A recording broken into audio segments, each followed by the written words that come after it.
Welcome to the Pointy End. I'm Keith Sutherland. Today my guest is Mr. Craig Niemann, CEO of the City of Greater Bendigo. Welcome, Craig. Thanks, Keith. Great to be here. Been a while, so there's plenty to catch up on this morning. It has been a little while since we've had a Pointy End interview, so looking forward to it. Good. Now, the first big one is, of course, the budget, the proposed budget that's just come out. Lots of things in that, so we'll spend a bit of time firstly on that and go to some other issues. Obviously, this year's was more difficult because of the state government capping at 2.5%.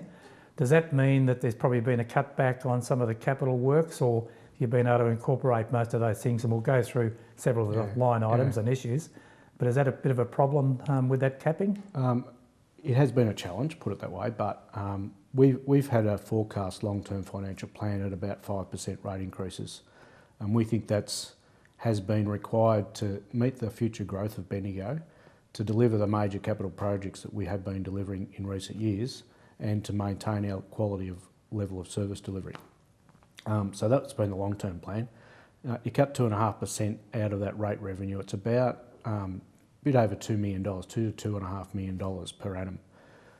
We've looked at our expenditure particularly and frozen some of our line items and said over the last 4 years we've only spent a certain amount, so let's freeze it at that level. We've looked at wage costs and tried to make sure we're minimising growth in wage costs as we go forward. We've got an existing enterprise agreement which we're locked into, so we've got to apply that to the staff costs. But going forward, we'll be much stronger and more stringent around that. We've had some reviews of recent times. The Home and Community Care Review realised some savings for us. The street lighting project has realised some, several $100,000 worth of savings for us per annum. There's a couple of things like that that have really helped us this year to bring the cost down a little bit, so that we've been able to deliver a draft budget at 2.5%.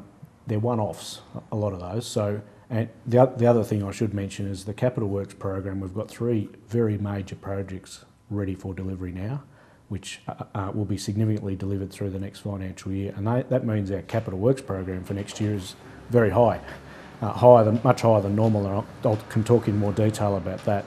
Yep. So the council, having considered all those things, decided, well, we can't go to the Essential Services Commission and request a variation to the rate cap, because our balance sheet is strong. We've got cash in the bank to fund these projects going forward, and we've been able to sort of tweak the budget without having too much impact on day to day. An interesting thing that you mentioned that about going to the Commission to sort of try and increase the budget. Daniel Andrews was sitting in that very chair. I asked that same question, and he actually complimented Bendigo because he said there are a lot of capital works going on. There's a lot of things. If they've got a case, we'll then put it forward. So it was interesting, and he did acknowledge that you do have lots of those capital works. Coming back to a point you made about aged care and things like that, I noticed in that budget there was 2.5 for aged care, maternal childcare, etc.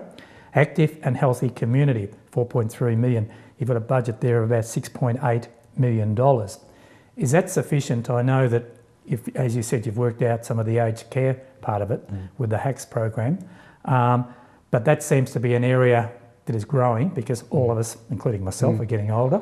We're asking for more services, but it seems to be an area that 6.8 is not a lot of money when you consider arts, events and tourism. I know that brings in lots of dollars, and that was $8.8 million. So I know you can't compare apples with apples. They're 2 different areas. We're seeing change in the delivery of service to aged people. So people are living longer and being more active and productive later in life. So just because we're an ageing population doesn't mean there's a growth in the demand for our services. So that's one thing. Food services, for example, where we deliver Meals on Wheels to people who really need that service. There are other options for those people these days through supermarkets and through other entities that mean that we're not the only deliverer of those services. And Michael McKean was on a couple of weeks ago as well. So he's providing 10,000 meals or something. So there's change happening in the way services are delivered across the sector, and that was part of the Home and Community Care Services Review, is are we best placed these days to deliver that service, or should it be another entity or organisation? In terms of recreation, it's a bit like economic development. It's a bit like some of our other services. You could spend twice as much, 3 times as much, and still not quite service the need, because everyone wants more. We do a lot in the provision of facilities and footpaths and sporting facilities and so on to enable that recreation activity to happen. A lot of our capital works fits into that category, so it's not just the day-to-day service delivery of recreation and active health, it's the physical assets that we build that can be used by the community so they can enjoy what is a great environment to exercise in. The active health part of it, it's been a great initiative for Bendigo because we are an obese community. It's getting worse, as we all know. Looking at the new hospital with some bariatric rooms and providing for the future, that's something that's been a great initiative, but that's all part of the $4.3 million, I assume. So we were part of a state government program, it was a 3-year program, Active and Healthy Communities program. So we had the Active Together Bendigo. That was about increasing the fruit consumption, vegetable consumption, more activity for young people particularly, getting to workplaces and getting workplaces more active and healthy. We've done a lot of positive work there with others as well. That funding's now been withdrawn. Okay. So the people we had employed in that area will finish effectively June 30. So it's not incorporated into next year's budget. Some of those activities we will continue to provide where we can within our own resources. We're also partnering up with Bendigo Health, Bendigo Community Health, Heathcote Health, and trying to do more with them about preventative health, which is exactly the issues you were talking about. Solve the problem before it becomes a problem. Yep. The Michael McKern fruit and food in schools, there's a whole host of things that we can do as a community and a collective of organisations to make a difference. We think, I talked recreation facilities before, we think our biggest effort is in that area where we can provide the opportunity for people to go out and have a walk, good footpaths, good cycling paths, good sporting facilities, a range of different activities that people can get engaged in. And we think that's one of the best ways that as a city we can make a direct influence on the health and wellbeing of our community. Just on the parks and things like that, and we are lucky having Roslyn Park, and I'm lucky to have that as my front door and in there every day.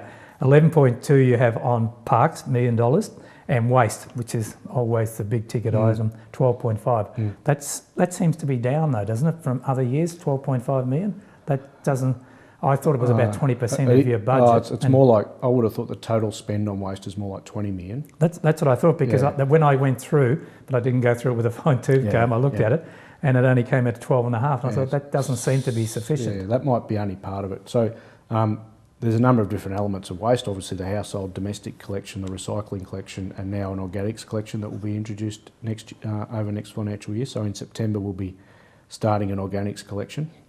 It's a big logistics exercise and a big education exercise for our community. To manage our waste effectively, so the cost of then picking up and then disposing, and then the cost of managing and maintaining the landfill out at Eagle Hawk is more in the order of $20 million. And there's also the money we have to put away for future rehabilitation of landfills and so on. So the EPA, the government's getting more stringent on expectations about capping and putting old landfills safe for the community. So we're putting a little bit of money away in reserve to make sure that we can meet our obligations in the future. So I'd suggest it's a bit more than 12, Keith. Yeah, that's what I thought, but as I said, that's the figure I picked up on it. Yeah. Just another point you made about economic development, I couldn't find anything in the information that came out about that, because Bendigo's got 7,500 businesses, and I believe 85% of those employ 5 or less people. Yep.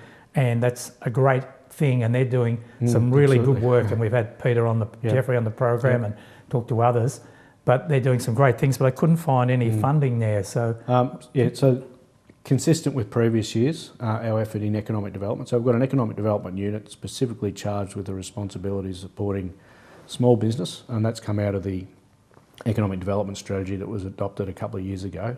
We need to get closer to small business and help them so they understand how they can move forward in their business. We understand how we might be able to support them as a local government. So what are their local needs?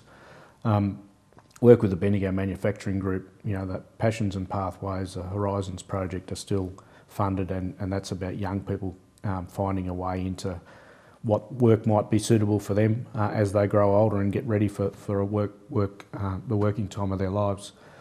So there's the same amount of effort going into that part of economic development that we've had in the past. You could argue that nearly everything else that we do has an economic outcome. So our arts and culture, so the Bendigo Art Gallery, the Alumbra Theatre, the major events that we bring to Bendigo, the tourists we bring to Bendigo, all have a positive economic flow. And if you ask any hospitality outlet, a lot of the CBD is now benefiting from the Maryland exhibition. We see them daily coming down from the railway station. And it's amazing. That's one of the drivers. It's not just about being an arts and cultural capital of regional Australia. It's about the economic value that it brings to our community. And there's a huge number of businesses that benefit from that. And I don't think some in the community don't understand that link. You could argue that our whole statutory planning exercise, approving development, is an economic driver. You could argue that providing childcare enables mums and dads to work. There's a whole host of things that we do that you could argue are positive for the economy of this region. So yes, we have a bit in economic development, but broader than that, our whole business is factored around the positive impact we have on our economy. And a $200+ million business, most of which is spent in Bendigo, or in the municipality, in the region. So the multiplier effect of just that turnover, it's pretty big. The rates that we draw in are spent in the region, and we want to make sure that that continues so that the benefit is multiplying across. Well, as I say, 2.25 times. Just one final point on that, which was, I thought, a real vote of confidence. Basically, property's worth more than $1 million, up from 66 in 2014 to 212 this year. That blew me away. And as a real estate agent, I should know these facts, but that was an absolute staggering figure. The number of rateable properties went up from 54,000 to 56,000. And the other point was your rate values have risen by 4.26%. Right. So that's the final point I wanted to make, but that really blew me away, some of those statistics. Yeah, that's in 2 years. Yeah. So that 66 to 212 was in 2 years. The 53,000 to 55,000 properties, so 2,000 new properties on the market in the system in 2 years' time. And the growth of 4.2%. Some areas are obviously growing at a quicker rate than that. Others not as fast. That revaluation does have an impact on the rate cap and how much people will pay, and that's going to be hard for us to explain when rate notices go out this year, because some will get more than a 2.5% increase, and others will actually get a lower increase or even a reduction in their Make general sure they're rate. mine, will you? So that we understand that's really difficult for the householder to understand. The rate cap does only apply to the general rate, not to garbage charges, and there's still a fire services levy that we're yet to know what that will be for this financial year, for next financial year, and that'll adjust no doubt as well.